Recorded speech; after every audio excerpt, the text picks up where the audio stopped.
Hey, it's Alan, and I just wanted to let you know that you can now listen to the ongoing history of new music early and ad-free on Amazon Music, included with Prime.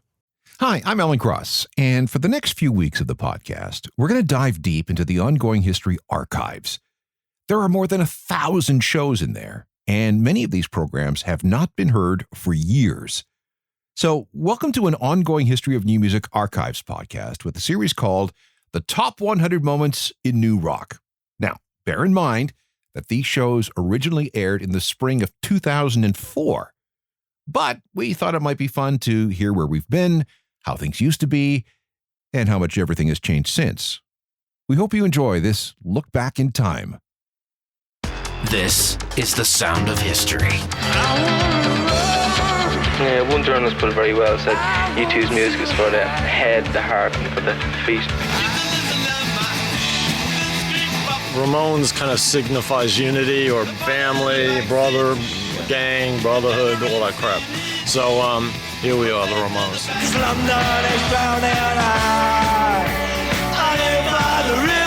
The Clash has got a job on in trying to attempt its ridiculous aims. You know, I'm proud that we've got ridiculous aims because at least we ain't going to underachieve. This is another special project of the ongoing history of new music. The 100 Greatest New Rock Moments Ever. Part 2. This is the ongoing history of new music podcast with Alan Cross. Welcome again. I'm Alan Cross, and this is the second part of a 10-part series on the 100 greatest moments in new rock. Now let's begin this show with a question.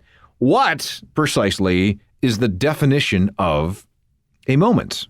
I mean, when someone says, just a moment, how long do they expect you to wait? Well, it depends on whom you ask. An old definition of a moment was a period of time lasting 1.5 minutes, 90 seconds. Webster's dictionary is a little more vague, saying that a moment is actually an indefinitely brief period of time. But if you read Webster a little further, you run across this. Moment, a definite point in time or in a series of events. A stage in a historical or logical development, a time of excellence or conspicuousness. In other words, that thing or that event that changed everything. It may have happened in a fraction of a second, or it may have taken somewhat longer than that. Whatever the case, things were never quite the same after this moment passed. On the last show, we covered moments 100 through 91, so let's continue on with Great New Rock Moment number 90. The date was September 14th, 1998. A company called Diamond Multimedia announced the release of a new device that they called the Rio. The PMP-300 could store and play back up to 60 minutes of music in a new format called MP3. It sort of looked like a Sony Walkman, except that it was lighter and didn't contain any moving parts. The key was this new technology called flash memory, and now music fans could liberate their MP3 files from their computers and take them wherever they wished and enjoy skip-free entertainment. Now, the Rio wasn't the first portable MP3 player. A Korean company called Seihan beat him to it with a device called the MP3 Man. But the Rio was A, $100 cheaper, and B, the first to go on sale in North America.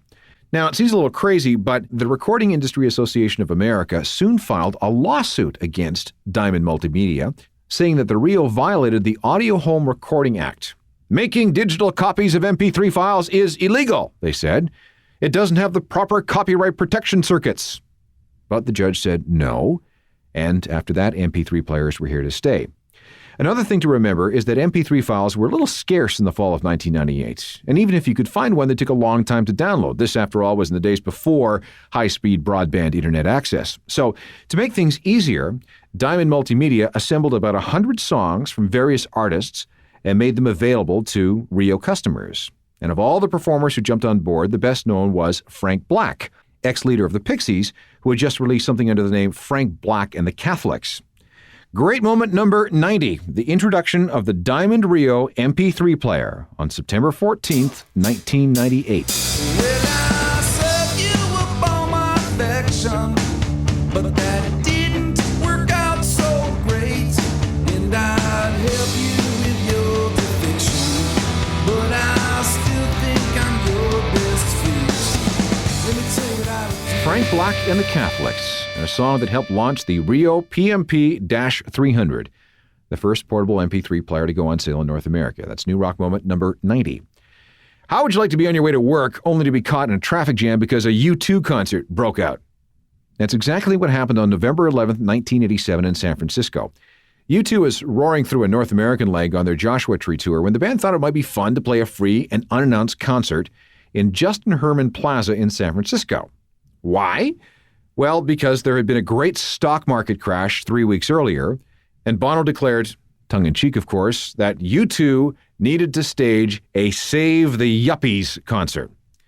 So rumors started flying at about 10 o'clock that morning, and by noon more than 20,000 people had left work and school or whatever to see what was going on. Hundreds of people on a nearby expressway stopped their cars to see what was going on. U2 comes on, they play 10 songs that afternoon. And during the last song, a very spirited performance of Pride in the Name of Love, Bono ran over to a nearby fountain and spray-painted the words, "Rock and Roll Stops Traffic" on it. Now, the mayor and other civic officials did not appreciate this vandalism, and Bono was subsequently charged with malicious mischief. Had he been convicted, he could have received up to a year in jail. Even Bono's father was quoted as saying, he deserves anything he gets convicted of. On December 16, 1987, Bono appeared in San Francisco Municipal Court where he apologized and paid to have the fountain cleaned up. The day a U2 concert broke out in downtown San Francisco, and the day Bono was labeled a vandal. November 11th, 1987. All I got is a red guitar, 3 chords, and the truth.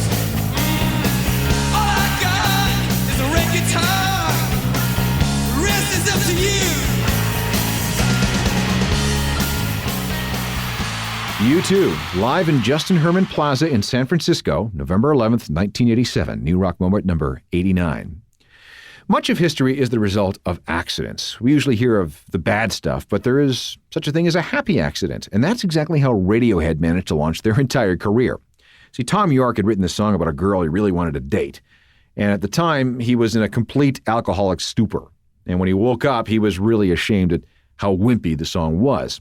And guitarist Jonny Greenwood could not agree more. He absolutely hated the song. He did everything he could to destroy the song.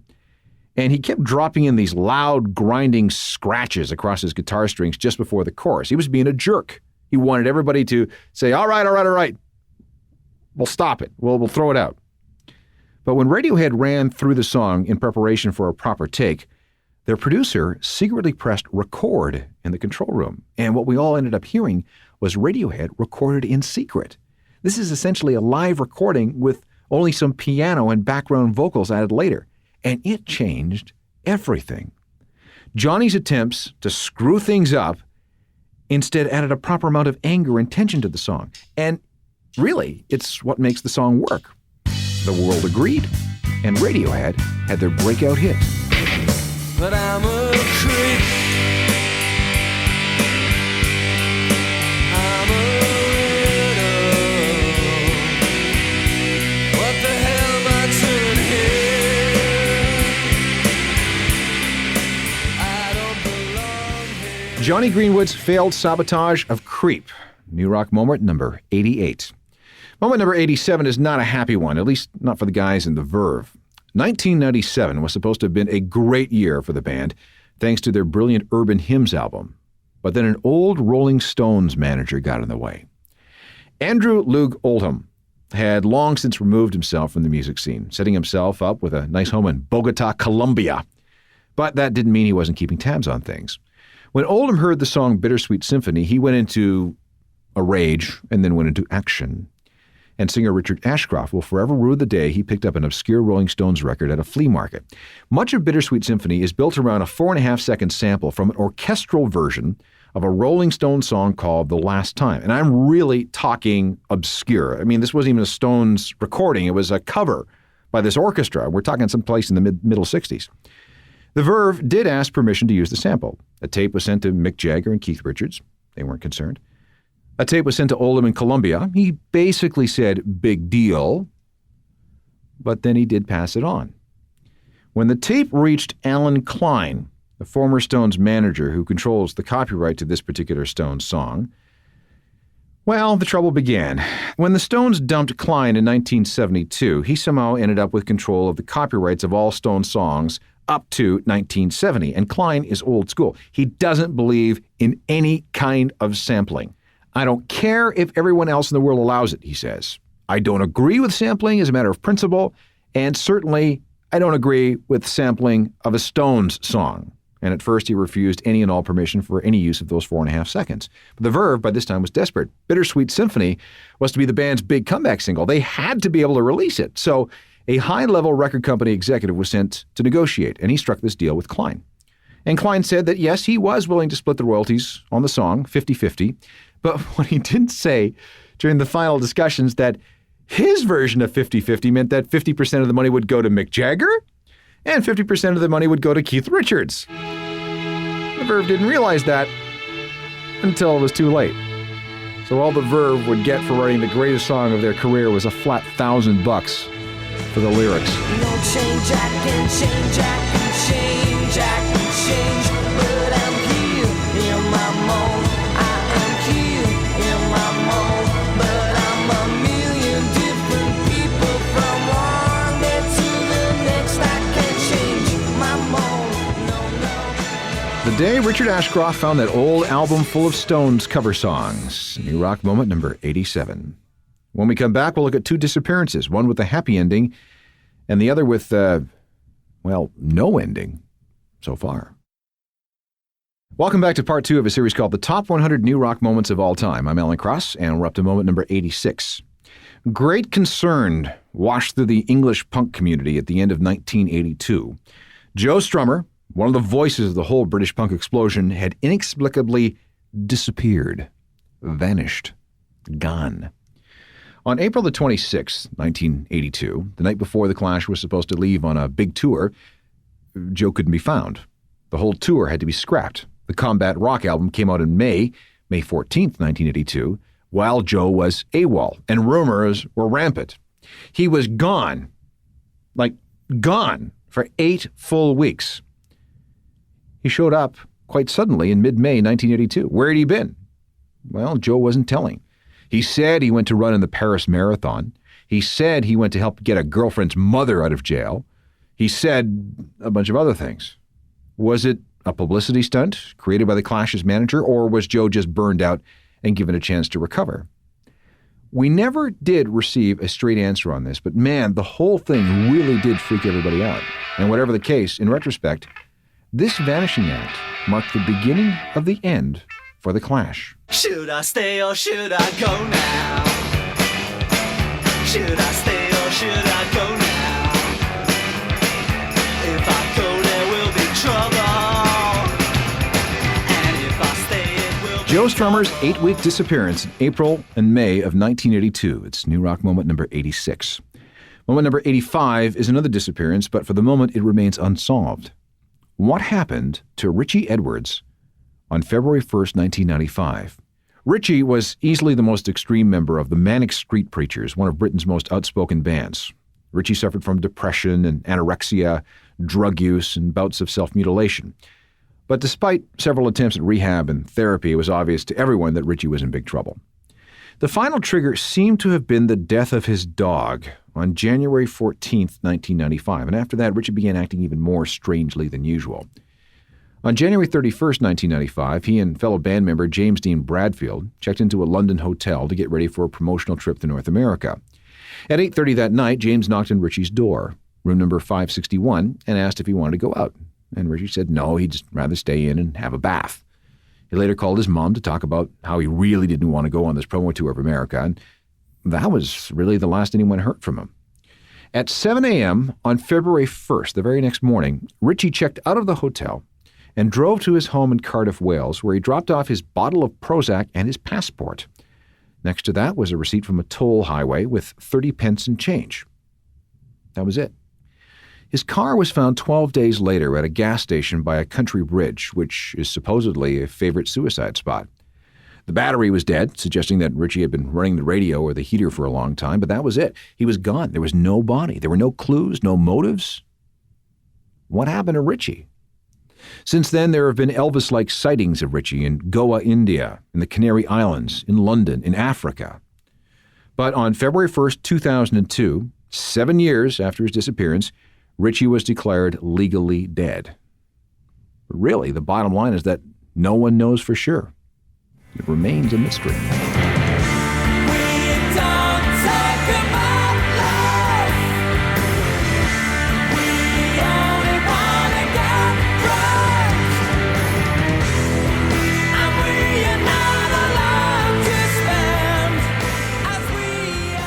New Rock moment number 85, the mysterious fate of Ritchie Manick on February 1st, 1995. Moment number 84 was almost as inexplicable, but the only person who thought it was a bad thing was Michael Jackson.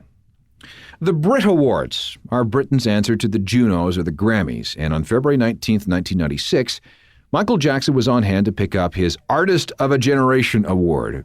And in the middle of his subsequent performance of a track called Earth Song, where he was surrounded by adoring children, Jarvis Cocker of Pulp wandered on stage and, well, he shook his bum at the audience. So why did he do this? Well, here's a quote. "It was a form of protest at the way Michael Jackson sees himself as some Christ-like figure with the power of healing." Cocker was arrested, but not charged with anything, and he was hailed by many as the guy who had the nerve to say about Michael Jackson what everyone was thinking.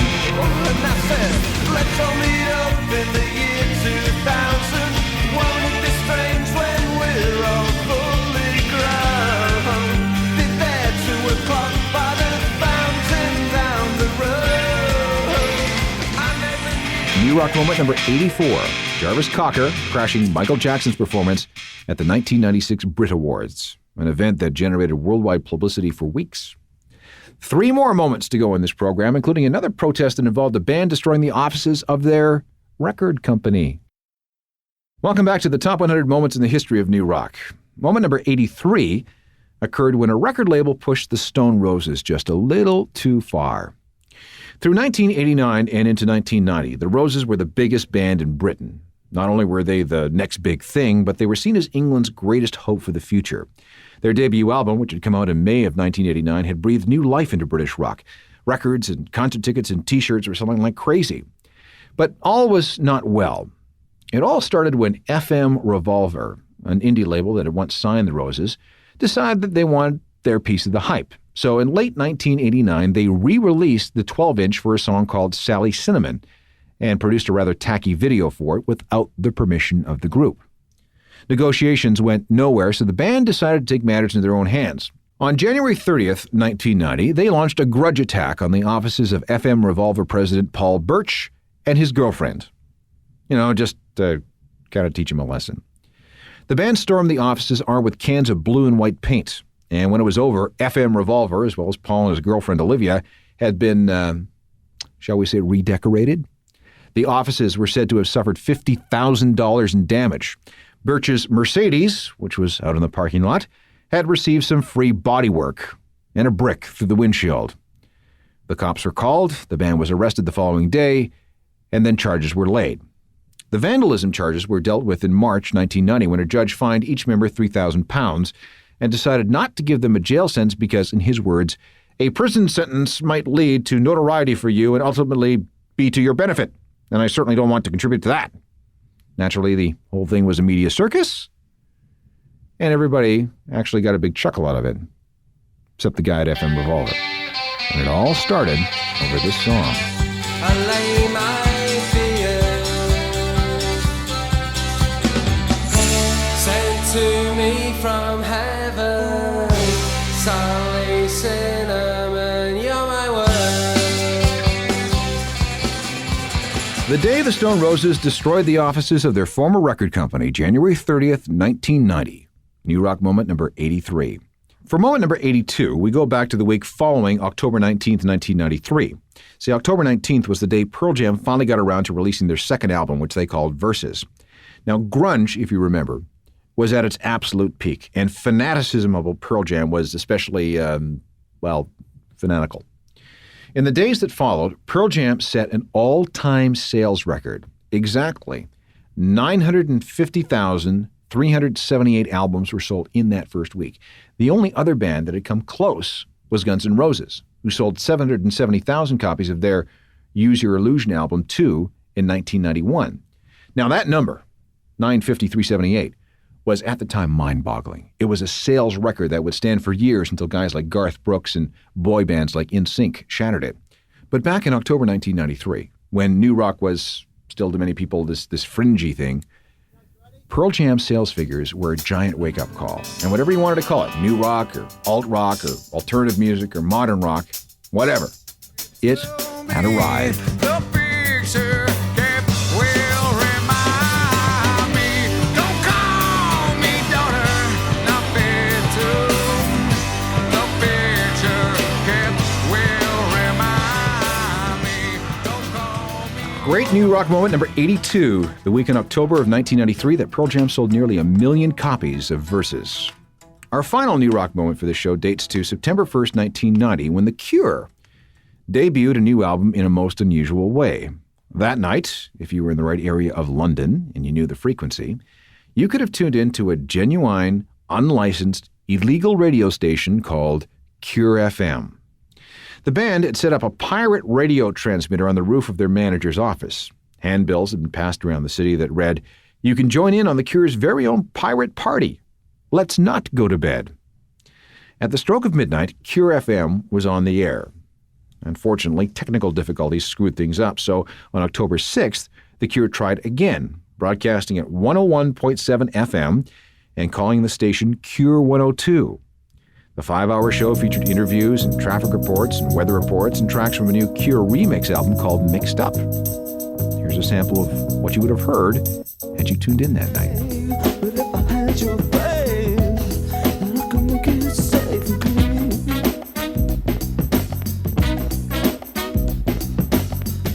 I was funny, I was sure. Like my head on the door was a dream. Let's go over the great new rock moments from this show. Number 90, the introduction of the Diamond Rio MP3 player. 89, U2 stops traffic in San Francisco. Number 88, Johnny Greenwood accidentally turns Creep into a hit for Radiohead. 87, The Verve gets screwed by the Rolling Stones over Bittersweet Symphony. 86, the disappearance of Joe Strummer in April 1982. 85, the disappearance of Richie Manick on February 1st, 1995. Oh, and if you want to hear the definitive examination of that disappearance, search for Uncharted, Crime and Mayhem in the Music Industry. There's an entire episode devoted to that. Number 83, Jarvis Cocker crashes Michael Jackson's performance at the Brit Awards. 82, Pearl Jam sells nearly 1 million copies of Versus in the fall of 1993. And number 81, The Cure's private radio broadcasts. On part 3 of this 10-part series, we're going to look at an important tattoo, a memorable pizza order, a special new drug that makes you want to dance, and several pieces of music technology that make today's music possible. And remember what I said at the beginning, it's been 20 years since we originally did this series. A lot has changed since the spring of 2004, so feel free to debate this list with others. If you want more like this, there are hundreds of ongoing history of new music podcasts available for free. All the platforms have them. Make sure you follow and like the feed so you never miss an episode. Plus, if you can rate and review, that would be great.